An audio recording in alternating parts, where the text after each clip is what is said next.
আমরা বুঝতে পারছি না যে এরপরে কি হবে। এসআইআর বাতিল হতে পারে কি, এমন একটা সম্ভাবনার কথাও কেউ কেউ বলছেন। যেভাবে এগোচ্ছে, গতকালই সুপ্রিম কোর্টের বিচারপতিদের পক্ষ থেকে বলা হয়েছিল যে তেমন যদি হয়, যদি দেখা যায় মানুষকে হয়রানি করা হচ্ছে বা মানুষের উপরে নানাবিধ চাপ তৈরি করা হচ্ছে, তাহলে তারা এই এসআইআর যে প্রক্রিয়া চলছে সেটাকে বাতিলও করে দিতে পারে। কিন্তু আমাদের প্রশ্ন, এই ধন্দ নিয়ে মানুষ যেভাবে বিভ্রান্ত হচ্ছেন, মানুষ যেভাবে এখান থেকে ওখানে ছুটোছুটি করে যাচ্ছেন, তারা তাদের মতো করে ছুটোছুটিটা করেই যাচ্ছেন, নাকাল হচ্ছেন মানুষ, নানাবিধ আতঙ্ক তাদের গ্রাস করছে। এখান থেকে মানুষকে, সাধারণ মানুষকে উদ্ধার করবার দায় বা দায়িত্ব কার? এই বিষয়টা আমাদের বারবার করে ভাবাচ্ছে। আমরা এই বিষয়টার উপরে আলোকপাত করতে চাইব। আমার মনে হচ্ছে আমার কিছু একটা টেকনিক্যাল সমস্যা হচ্ছে, যার জন্য আমার ছবিটা বোধহয় ঠিকঠাক আসছে না। আমি পিসিআর কে বলবো যে যাতে ঠিক করে নেওয়া হয়। আমি অপেক্ষা করছি যে তারপরে আমাদের যারা আছেন, আমাদের অতিথি আছেন, তাদের সঙ্গে আমি পরিচয় করিয়ে দেব। এই বিষয়গুলো যখন চলছে, যখন সাধারণ মানুষের মধ্যে নানা ধরনের একটা বিভ্রান্তি তৈরি হয়েছে, মানুষ বুঝতে পারছেন না যে কি করে তারা এই বিষয়টার মোকাবিলা করবেন, সেই সময় দাঁড়িয়ে আমাদের কি করণীয়? সংবাদ মাধ্যমের কর্মী হিসেবে আমরা যারা পরিচয় দিই, আমরা যারা মনে করি যে মানুষকে আতঙ্কগ্রস্ত না করে সঠিক তথ্যটা তাদের কাছে পৌঁছে দেওয়া দরকার, যে তথ্যগুলো দিলে মানুষ আতঙ্ক থেকে অব্যাহতি পেতে পারে, কিংবা মানুষ বলতে পারেন যে, বুঝতে পারেন যে নাগরিকত্ব যাচাইয়ের বিষয়টা কি, আর অন্যদিকে ভোটার তালিকা সংশোধনের বিষয়টা কি, এটা যদি তাদের কাছে পরিষ্কার হয়, তাহলে হয়তো মানুষ কোনো পরিত্রাণের রাস্তা পেতে পারে। এসআইআর কি বাতিল হতে পারে, এই বিষয়টা কিন্তু আসছে। সুপ্রিম কোর্টের বিচারপতিরা এরকম একটা অভিমত দিয়েছেন যে এমনটা যদি হয় যে দেখা গেল মানুষ নাকাল হচ্ছে এবং কমিশন তাদের এখতিয়ারের বাইরে গিয়ে কাজ করছে, অর্থাৎ ভোটার তালিকা সংশোধনের নামে তারা নাগরিকত্ব যাচাই করবার প্রয়াস করছে, এটা যদি সামনে চলে আসে, তাহলে এসআইআর কি বাতিল হতে পারে? আমাদের এই প্রশ্নটা ভাবাচ্ছে। সাধারণ মানুষকে যেভাবে হয়রানি করা হচ্ছে, সাধারণ মানুষ যেভাবে নাকাল হচ্ছে, তার পরিপ্রেক্ষিতে এই বিষয়টা কিন্তু খুব গুরুত্বপূর্ণ। আমরা গোটা বিষয়টার উপরে আলোকপাত করব, আলোচনা করব। ইতিমধ্যেই আমরা জানি সুপ্রিম কোর্টে মামলা চলছে, একাধিক রাজনৈতিক দলও বিষয়টা নিয়ে মামলা করেছে, ফলে গোটা বিষয়টার উপরে আলোকপাত করা খুব জরুরি। আসুন এ বিষয়ে আলোচনা করবার জন্য আজ আমি যাদের আমন্ত্রণ জানিয়েছি, প্রথমে তাদের সঙ্গে পরিচয় করিয়ে দিই এবং তারপর আমি এই বিষয়টার আলোচনায় একটু অগ্রসর হব এবং সাধারণ মানুষের মধ্যে কি কি দ্বন্দ্ব তৈরি হচ্ছে, কিভাবে তৈরি হচ্ছে এবং এর পরিসমাপ্তি কি হতে পারে, সেটা একটু আলোচনায় আনা খুব জরুরি। কারণ মানুষ সত্যি খুব আতঙ্ক এবং ভীত সন্ত্রস্ত হয়ে রয়েছেন। আমি দেখবো আজকে আমার যারা অতিথি তাদের সঙ্গে পরিচয় করিয়ে দেবো। প্রথমেই আমাদের সঙ্গে রয়েছেন আমি পিসিআর কে বলবো নামের জায়গাটা ভুল হয়েছে, অসীম গিরি আসলে যিনি ডান দিকে বসে রয়েছেন তার হবে। অসীম গিরি আমার ডান দিকে বসে রয়েছেন। অসীম গিরি গণগায়ক এবং মানবাধিকার আন্দোলনের একজন কর্মী।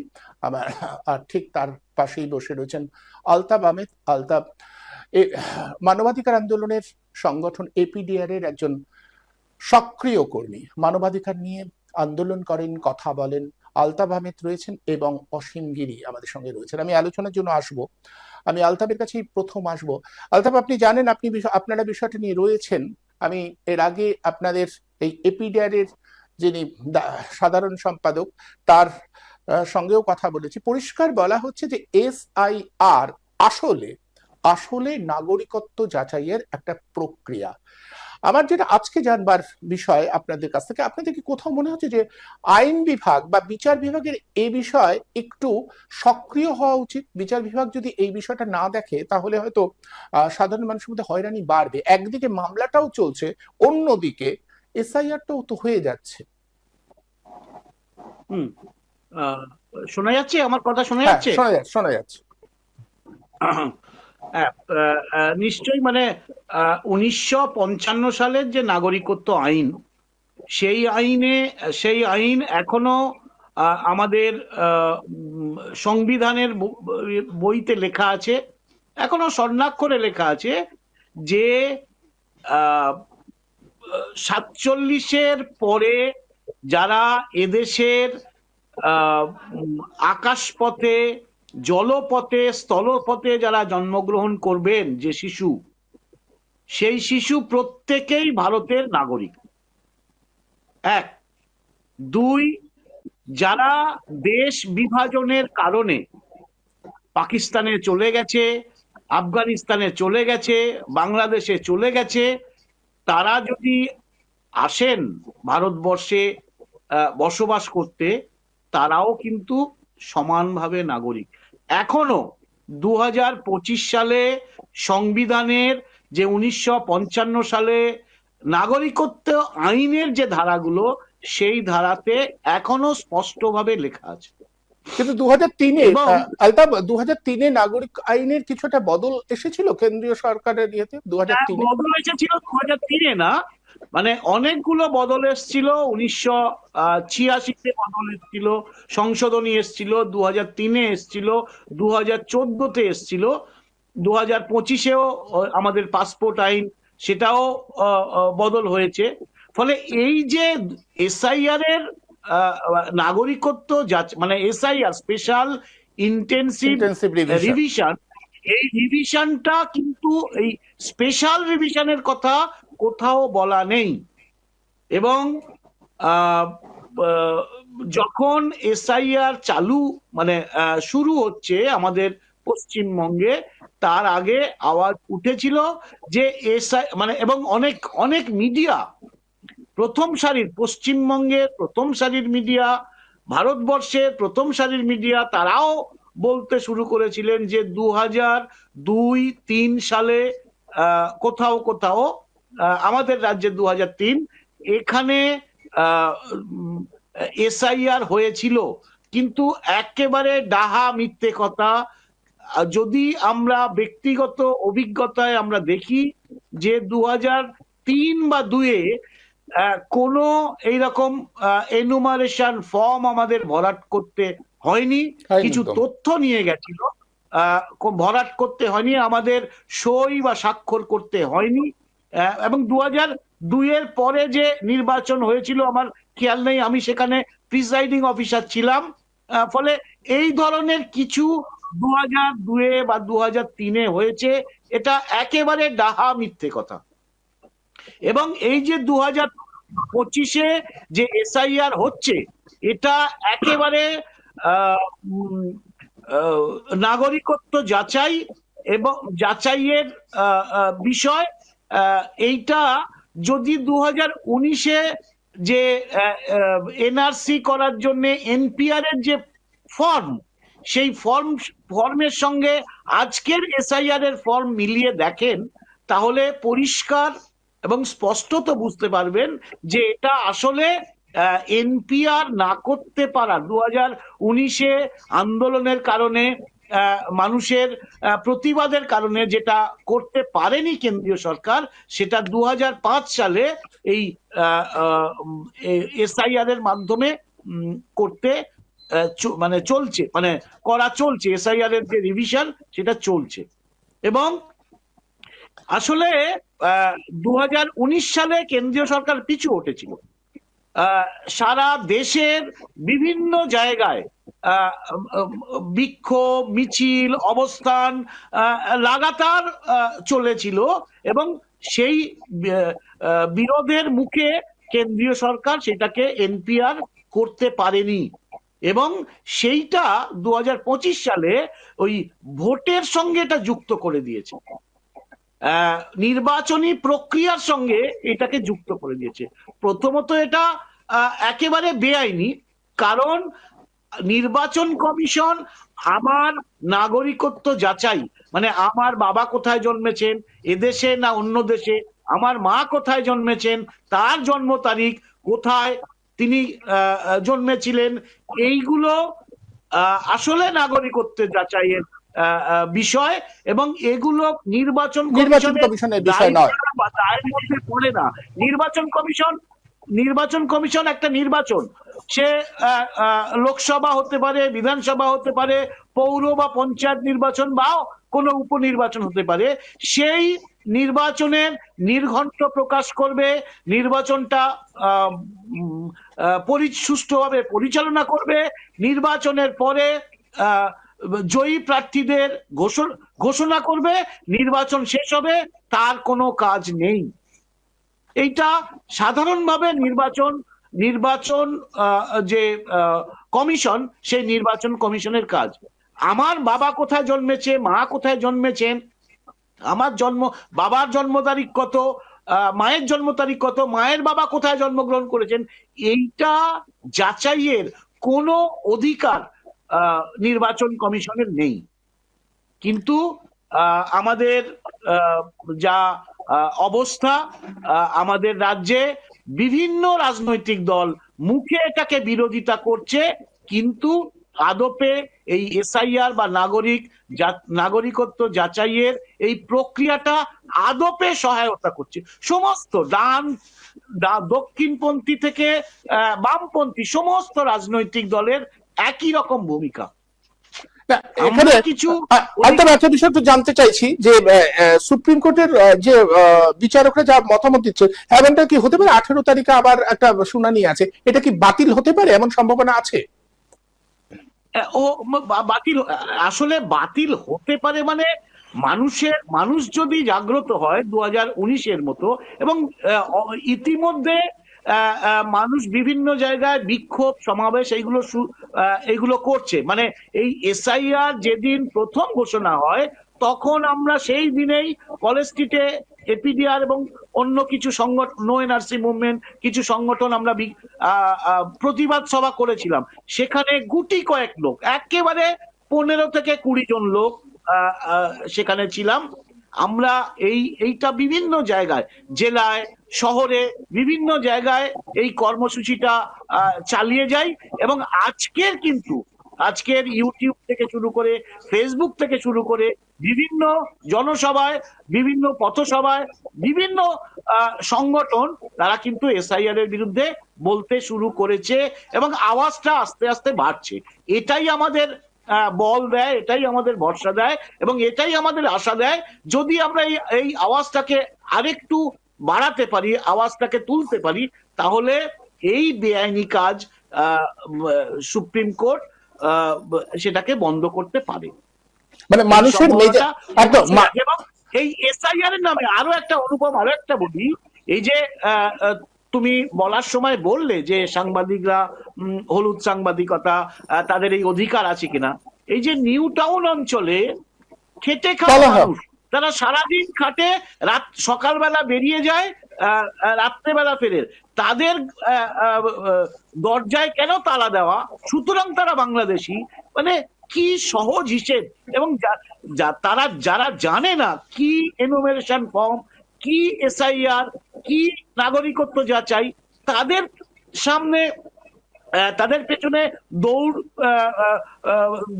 দৌড়ে তাদের মুখের সামনে বুম ধরছে, তারা কবে এসছে, কি এসছে, এই সমস্ত। আসলে এই যে তারা প্রকৃত সাংবাদিক নয়, তারা আরএসএস বিজেপির একদম পোষা টাকা খাওয়া কিছু সাংবাদিক, কিছু পোর্টাল, কিছু মিডিয়া, তারা এই কাজটা করছে এবং মানুষকে আতঙ্কগ্রস্ত করছে। এবং এই আতঙ্কে এ পর্যন্ত আমি যতটুকু জানি 14 জন মানুষ আমাদের হিসাব একদম 14 জন। মানে বিতর্ক, রাজনৈতিক চাপানোতর থাকতে পারে, রাজনৈতিক চাপানোতরে সত্যি এসআইআর কারণ, কিন্তু ঘটনা হচ্ছে একজন বিএলও মারা গেছে। এই চাপ, এই এত চাপ, এটা তো মানতেই হবে যে একটা কোথাও একটা উদ্বেগ কাজ করছে ভিতরে ভিতরে। অবশ্যই, এবং নিশ্চয়ই সুপ্রিম কোর্ট পরের দিনের যে শুনানি আছে, অবশ্যই এইগুলোকে বিচার বিবেচনায় আনবেন।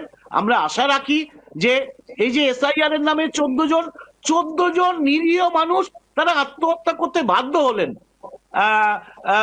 বিএলও মারা গেলেন, মানে এই অবশ্যই বিচার ব্যবস্থার এটাকে বিচারের অধীনে আনা উচিত এবং সেই মতো এসআইআর বাতিলের দিকে এগোনো উচিত বলে আমরা মনে করি। একদম সাধারণ মানুষের মধ্যে এই সচেতনতাটা বাড়াতে হবে। আমি অসীম গিরির কাছে আসবো।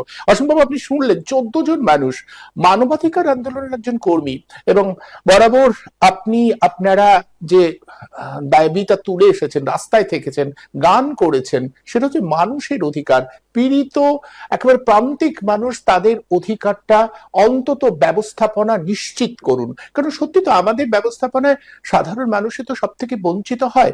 কোথাও মনে হয় না যে আসলে এই নাগরিকত্ব যাচাই কিংবা এই সংশোধনের মাধ্যমে সেই মানুষগুলোকেই অনেক বেশি যন্ত্রণার মুখে ফেলে দেওয়া হলো? যারা প্রত্যেক দিন জীবনযাপনের লড়াইতে থাকেন, তারা কোথায় পাবেন এই সমস্ত কাগজপত্র, প্রমাণ? যাদের খরা বন্যা নিয়ে ঘর করতে হয়, আজকে এখান থেকে ওখানে চলে যেতে হয়, খরা বন্যার প্রকোপে যাদের প্রত্যেক দিন জীবনযাপন বিপর্যস্ত হয় প্রতি বছর নিয়ম মাফিক, তারা তাদের কাগজপত্র, তাদের যাবতীয় পরিসংখ্যান তথ্য ঠিক করে রাখবেন, এর দায়িত্ব তো রাষ্ট্রের নেওয়া উচিত ছিল। রাষ্ট্রই তো নাগরিকদের সমস্ত তথ্য প্রমাণগুলো জোগাড় রাখবে।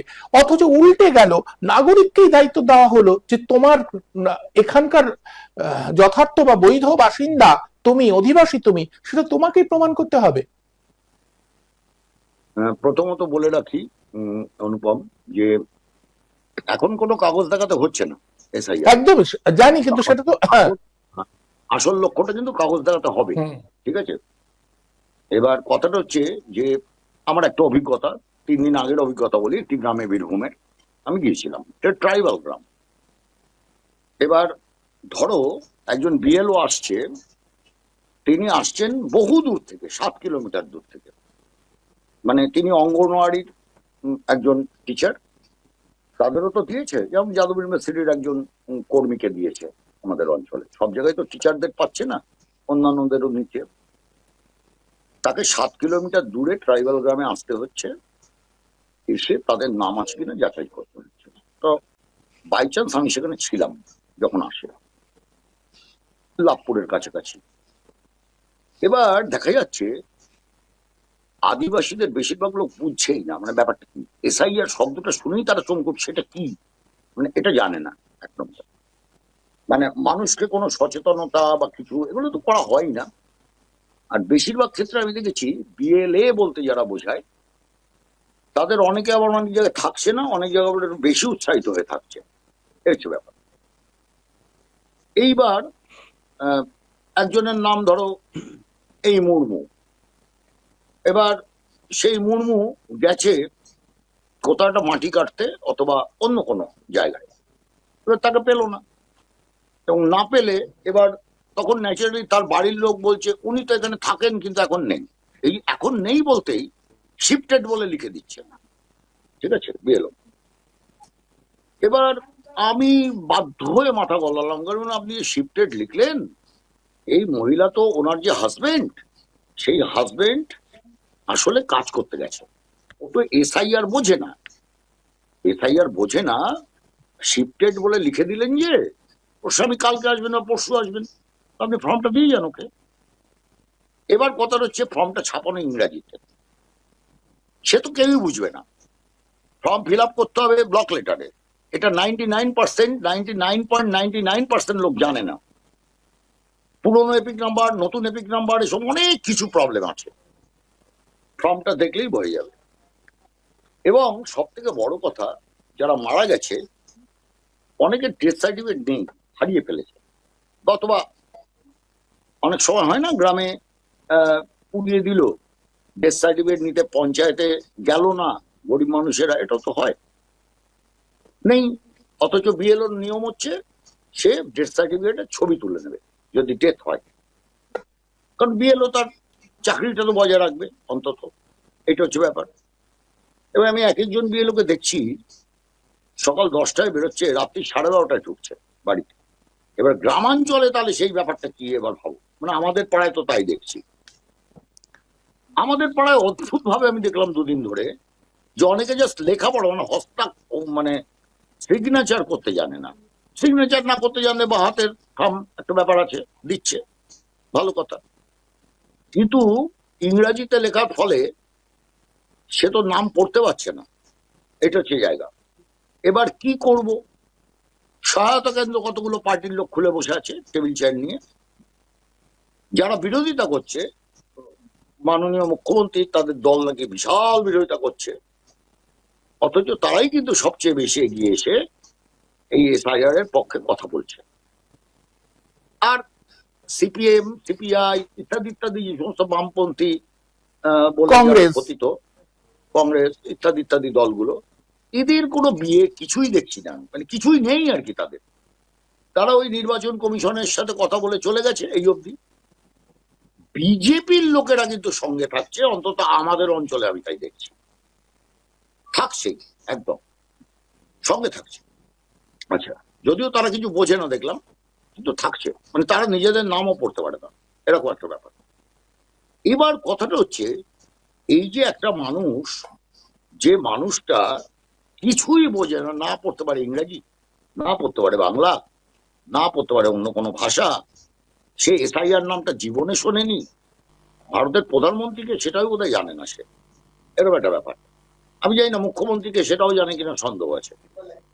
এই যে মানুষগুলো, প্রান্তিক মানুষগুলো, গরিব মানুষগুলো, এবার দেখো আমাদের এখানে যে এই যে ক্লাউড বাস্টার কি একটা বলে কলকাতা শহরে হয়েছিল, আমাদের বাড়ির মধ্যে জল ঢুকে গিয়েছিল, বহু কাগজ, আমার তো হায়ার সেকেন্ডারি কাগজ টাগজ সব উড়ে গেছে, জাস্ট নেই, ছিল কিন্তু নেই, আর সেসব নেই। এখন আমায় লিস্ট বেরোনোর পর যদি বলে যে আপনার বার্থ সার্টিফিকেট, অথবা ওটা তো লেখাই আছে 11টা কাগজের মধ্যে, আপনার বার্থ সার্টিফিকেট বা স্কুলের যে সার্টিফিকেট, আপনি মাধ্যমিক বা হায়ার সেকেন্ডারি যা পাস করেছেন ওটা দেখান, আমি তো দেখাতে পারবো না সত্যি সত্যি, আমায় বিকাশ ভবনে যেতে হবে, গিয়ে আবার অ্যাপ্লাই করতে হবে, করে আবার বার করতে হবে, ইত্যাদি ইত্যাদি ব্যাপার। তাহলে ব্যাপারটা হচ্ছে আমাদের মতো যারা পড়াশুনো জানি তাদেরই এই। এবার গরিব মানুষগুলো, বিশেষ করে যারা নদী অঞ্চলে থাকে, নদী অঞ্চলের কাছাকাছি থাকেন, একদম। তাদের একদম জল ঢুকে শেষ হয়ে গেছে, বহু অঞ্চলের লোক। এইবার দেখবে একটা জিনিস খুব রটিয়ে দেওয়া হচ্ছে, হাজারে হাজারে কোটি কোটি লাখো লাখো বাংলাদেশি নাকি এদেশে ঢুকে যাচ্ছে, এর থেকে সর্বৈব মিথ্যা কিছু নেই। একটু আগে আমার সাথে একজনের তর্ক হলো, প্রশ্নটা তো এটা যে অনুপ্রবেশ যদি হয় তার দায় কার? রাষ্ট্র তো আমি ব্যবস্থাপনা এটাই রয়েছে বলছি, তার। এটাই বলছি। একটু আগে আমার সাথে একটু তর্ক হলো, একজন বলছে তুমি জানো না কত লোক ঢুকছে, হাজার হাজার লক্ষ লক্ষ লোক, কত লোক পালাচ্ছে। তা আমি বললাম যে বিএসএফ টা কি করতে আছে? বিএসএফ গরু চুরি বলে ধরে নিয়ে যায় লোককে, না করলেও পানি কেস বলে যেটাকে, আলতাফ জানে, পানি কেস দিয়ে দেয়। 2 নম্বর হচ্ছে টাকা নিতে পারে। তাহলে ঢুকলো তারা কিভাবে, আর এখন বেরোচ্ছেই বা কিভাবে? তারা চলে যাচ্ছে ওদিকে, এখানে ছিল ওইখানে চলে গেল বাংলাদেশে হঠাৎ, কিভাবে? এর দায়টা কার? এর দায়টা তো রাষ্ট্রের, এর দায়িত্বটা রাষ্ট্রের। সেটা কেন হচ্ছে? 2 নম্বর আরেকটা জিনিস দেখবে, এসআইআর কে কেন্দ্র করে মুসলিমদের ঘৃণা করা, এটা বেড়ে গেছে। ছড়িয়ে দাও। 2-3 দিন হলো ভয়ঙ্কর ভাবে ঘৃণা বেড়ে গেছে। এবার আমরা এখানে হিন্দু মুসলমান একসাথে থাকি, আমার পাড়াতেই গোপনে গোপনে এটা হচ্ছে। আমি না মানে সত্যি মানে আমার চোখে জল চলে আসছে যে হিন্দু ভদ্রলোকরা, তারা এটা প্রচুর, মানে তারা এককালে বামপন্থী রাজনীতি করতেন, তারা বলছে তুমি জানো না কি মুসলমানরা কত খারাপ। এইটা না এত নোংরা গালাগাল, আমার কাছে এটা গালাগাল মনে হয়, এটা গালি বলে মনে হয়। এই গালিটা তারা দিচ্ছে, অর্থাৎ একটা কমিউনিটিকে তুলে তারা কথা বলছে ভারতবর্ষের মতো দেশে দাঁড়িয়ে, যে দেশটা সেকুলার বলে নাকি খ্যাত, সেই দেশে দাঁড়িয়ে। এবং অসংখ্য মুসলমান ঢুকে গেছে, তাই অনুপ্রবেশ সবই রোহিঙ্গা আর কি। শুভেন্দু যেমন বলে যাচ্ছে না রোহিঙ্গা রোহিঙ্গা, সব রোহিঙ্গা হয়ে গেছে। কোথায় রোহিঙ্গা আমি জানি না, মাইক্রোস্কোপ দিয়ে খুঁজতে হবে। আমি তো অন্তত কলকাতা শহরে দেখতে পাই না, আর বর্তমান পুরুলিয়া বাঁকুড়া এসব জায়গায় তো নেই, যে অঞ্চলে আমি যাই। দক্ষিণ 24 পরগনা ভর্তি নাকি এসব বলছে, আলতাফ ভালো বলতে পারবে। এবার কথাটা হচ্ছে এই যে এসআইআর ব্যাপারটা, এটা তো ও যা বললো আমি একমত, যে এসআইআর ব্যাপারটা আসলে এনআরসি, এনআরসির প্রথম ধাপ তুমি পাস করলে, তারপরে কাগজ দেখিয়ে, এবার তোমার যদি বাবার কোথায় জন্মেছে এই কাগজ চায়, বা মা কোথায় জন্মেছিল পূর্ববঙ্গে না এখানে নাকি ইয়েতে মানে কি বলে হনলুলুতে, সেসব দিতে হবে। আর 2 নম্বর হচ্ছে, আমি এটা মনেই করি না যে ভারত, বাংলাদেশ এবং পাকিস্তান এই তিনটে জায়গার লোক এবং বর্মা অবশ্যই এখানকার লোকেরা কখনো ভারতীয় নয়, এটা আমি মনে করি। তাদের জন্য সিএ করতে হবে, এটা আমি বিশ্বাসই করি না। সিএ তে একটা সম্প্রদায়কে বাদ দেওয়া হয়েছে, এটা হচ্ছে ইসলাম ধর্মাবলম্বী সম্প্রদায়। এই যে নোংরামিটা খেললো এরা, আমি নোংরামি শব্দটা কোট আনকোট ব্যবহার করলাম, এইটা অত্যন্ত অন্যায় করছে। আর সিএ ব্যাপারটা না অনেকে বেশ নিয়ে নিচ্ছে, মানে আচ্ছা, মতুয়াদের এটাকে একটা তো অংশ মানুষের মাথার হ্যাঁ, মধ্যে চাড়িয়ে দেওয়া হচ্ছে। চালিয়ে দেওয়া হচ্ছে, চালিয়ে দেওয়া হচ্ছে, এসআইআরটাও চালিয়ে দেওয়া হচ্ছে। এইবার ধরো আমার বাড়িতে না লাইন পড়ে যাচ্ছে, জানো এই ফর্মটা কিভাবে ফেলবো, আমি পার্টির লোকেদের কাছে যাও, যারা দিচ্ছে বিএলএ আছে সঙ্গে, যাও তাদের কাছে, না না না ওরা কিছু বলছে না। এবার টেবিল পাতা শুরু হয়েছে এখন থেকে, টেবিল পেতে সাহায্য করবে কিভাবে ফর্ম ফিল আপ করতে হবে ইত্যাদি ইত্যাদি, এরকম একটা শুরু হয়েছে। তো হয়েছে হয়েছে, সেটা যা খুশি হোক। প্রশ্ন হচ্ছে এসআইআর কে কেন্দ্র করে কিন্তু যে বিচার বিভাগ, মারাত্মক অসম্ভব বিচার ভয়ঙ্কর বিভাগের ভূমিকা, বিচার বিভাগ বিচার কি বিভাগের করছে? ভূমিকা অত্যন্ত অদ্ভুত। সেটা হচ্ছে শুনানি একদিন হলো, আবার 18 তারিখ শুনানি, ঠিক আছে, স্টে অর্ডার এখনো হলো না। অনেকগুলো সংগঠন করেছে, তার মধ্যে এডিআরও আছে। তো কথা হচ্ছে